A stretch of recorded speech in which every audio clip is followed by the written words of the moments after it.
Welcome in to Seahawks Today by Chat Sports. Tyler Jones here with you. So glad to have you with us. We have a loaded show on tap today. We're going to be discussing everything from Mel Kiper's newest mock draft to the Jets potentially being interested in Geno Smith. Also, some coaching staff changes and more. A big show on tap here on Seahawks Today. Thanks for making us a part of your day. Folks, we are closing in on 35,000 subscribers. I think we can get there by the end of the week, but we need your help, folks. So whatever you do, you need to subscribe to the channel. If you love your Seattle Seahawks, want more news and rumors, if you're counting down to the draft, free agency, trades, and more, this is the channel for you. Doesn't cost you a thing. You can subscribe now. Make sure all your fellow Seahawk fans subscribe as well.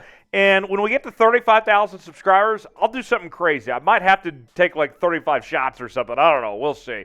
We'll figure that out when we get there. But nonetheless, subscribe now. We'll get started with today's show.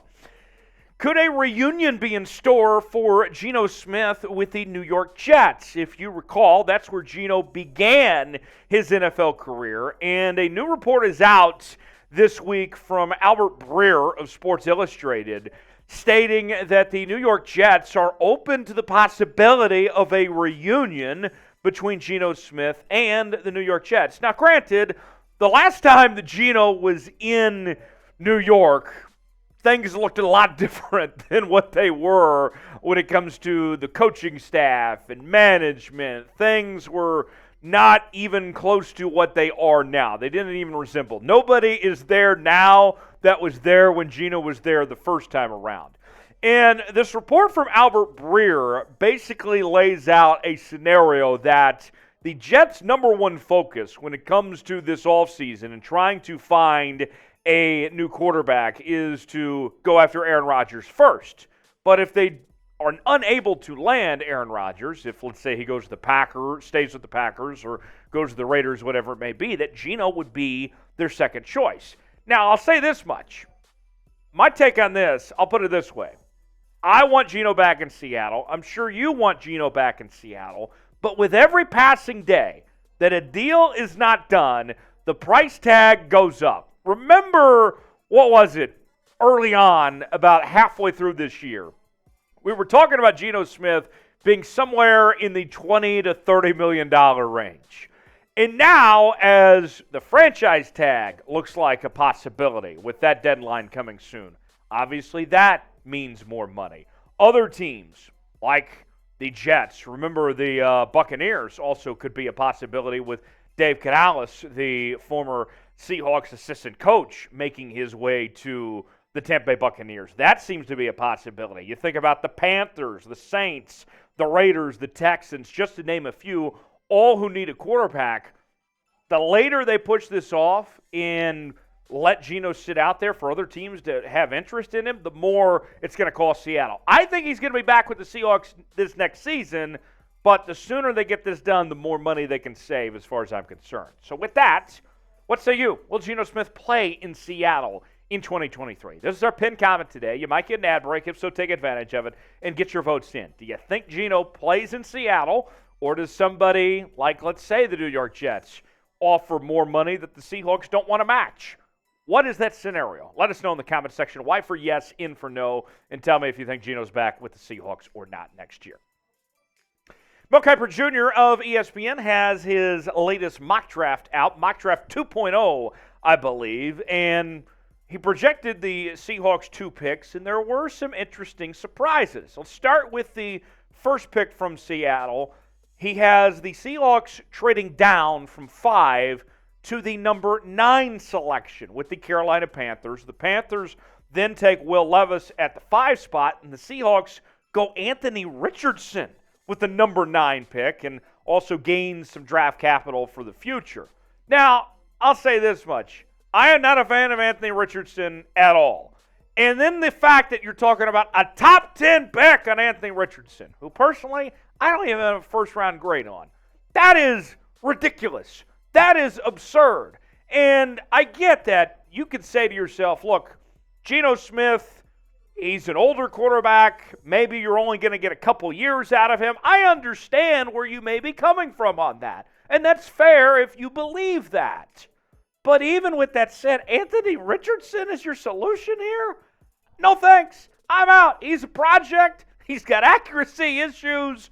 Top 10 pick? No, thank you. If I'm using a top 10 pick at a quarterback, it better be Bryce Young or C.J. Stroud. Otherwise, no thank you, as far as I'm concerned. Today's show is sponsored by Cultivate, the free browser extension that brings transparency to your Amazon shopping experience. Cultivate shows you the brand, seller, or project origin and identifies local alternatives that support local community efforts while saving you money. With over 50% of Amazon U.S. sellers based in China, Cultivate offers a way to avoid trickery from the sellers and keep money in the U.S. economy. Cultivate offers alternatives that are on average 30% less expensive than Amazon without any additional costs such as Amazon Prime. It can even identify local alternatives that you can pick up the same day. Cultivate users earn free donations as rewards for using the extension. And the more you use it, the more you can earn in donations by increasing your level. In fact, Cultivate donates 51% of the revenue they make on your purchase. So what are you waiting for? Go to wecultivate.us/chatsports and download Cultivate for free. Let Cultivate bring transparency, savings, and community support to your Amazon shopping journey. Support the show and download our link. It is down in the comments and the description of today's video. Cultivate. You'll be glad you did. Tell them that Chat Sports sent you. All right, back to Mel Kiper's mock draft now. So the second pick for the Seahawks, this one I like a whole lot more, and that is the Seahawks acquiring Clemson edge rusher Myles Murphy at 20. It fills a serious need for the Seahawks at the edge position.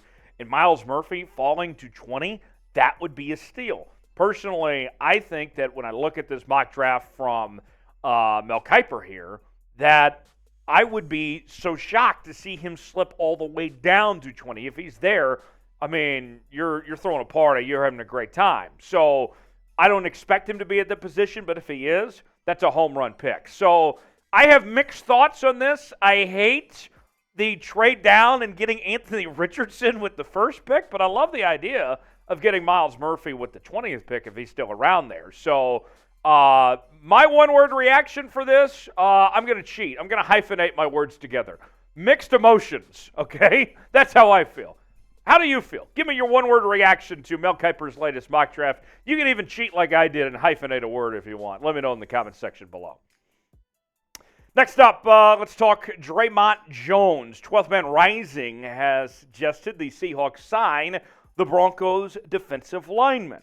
Interesting, right? Well, here's some things to think about with Dre'Mont Jones, folks. The Broncos more than likely can't afford the $12 million that he'll probably be making here as he enters free agency. All that money they're spending on Russ and some of the other guys there, it looks like that he's going to be gone. But that's not an indictment on him as a player that the Denver Broncos don't want to pay him. He's just a good player, but they have to make decisions and move costs otherwise. And so with that, think about this. You want to talk about consistency. This is what I love about Dre'Mont Jones, folks. The last 3 seasons, he has had at least 5.5 sacks in all 3 seasons. So not only are you looking at the Seahawks, if they were able to bring on Jones here, of getting a really good player, but you're also talking about getting a consistent player and filling a need here. I like the idea personally if you can get Dre'Mont Jones here and that $12 million. You still have to think about what you're going to do with paying Geno and some of the other things, but $12 million, I think that's doable, quite frankly, when it comes to the idea of bringing Dre'Mont Jones in. I like that possibility. What say you? Tell me in the comments section. Sign Dre'Mont Jones? S for sign, P for pass. Simple as that. S for sign, P for pass. Do you want to see Dre'Mont Jones in Seattle or not? Let me know. Couple more notes before we go. The Seahawks are not for sale right now. Eventually they will be from the Allen Family Trust.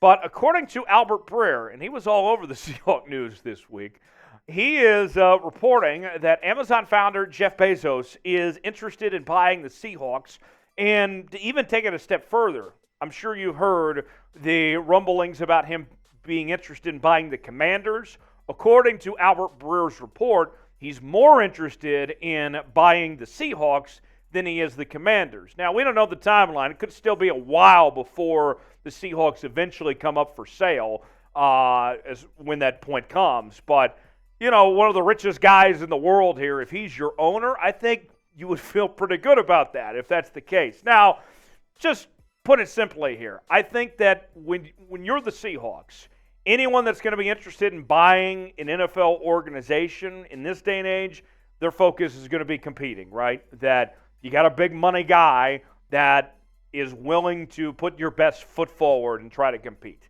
So I don't think it really matters too much who your next owner is, because almost everybody has that same mindset. The thing you have to keep in mind, just don't sell to a guy like Clay Bennett, I guess, right? I know that almost sounds blasphemy to bring up his name on a Seattle show, but you would prefer a rich guy with Seattle ties. I think we learned that lesson several years ago. Not the Clay Bennett types. Jeff Bezos, the Amazon connections, yeah, that could make sense. Maybe somebody in the Windows family, that's close to Paul Allen and Bill Gates, that group, something like that. There's plenty of billionaires within the Pacific Northwest that I think will be eyeing this. With that said, I was thinking about the ownership group. And, in this day and age, you have to have multiple people involved when it comes to ownership groups. And usually there's people that have been tied to the team in some way, shape, or form as a coach or a player or whatever it may be. Here's what I want you to do in the comments section. Tell me who you'd like to see in the next ownership group. Whether it's a Seahawks great or somebody that has ties to the organization, maybe it's a Seahawks celebrity, somebody from Seattle. Who would you like to see in the next ownership group? Let me know in the comments section who you'd like to see be involved. And one final note before we go, Sean Desai is headed out, leaving the Seahawks, where he was on the defensive staff and also served as associate head coach for the organization this past season, headed to the Philadelphia Eagles to be their new defensive coordinator for the reigning NFC champions. This is a big loss for the Seahawks. Sean Desai was well respected around the National Football League and within the Seahawks community, but not a surprise. When they brought him in last offseason, the thought was that he probably wasn't going to be around very long because of just what he brought to the table, and everybody had such positive things to say about him. So you hate to lose him, but you're not surprised by it. And the Seahawks losing more guys, it's a good sign that they're hiring good coaches, that they're making good decisions there. So you hate to see him go, but that's a good sign of the way the Seahawks are operating this organization and the decisions they're making with their coaching staff. As always, you can interact with me on social media, Twitter, Instagram, and Facebook at Tyler Jones Live. I'll see you next time right here on Seahawks Today.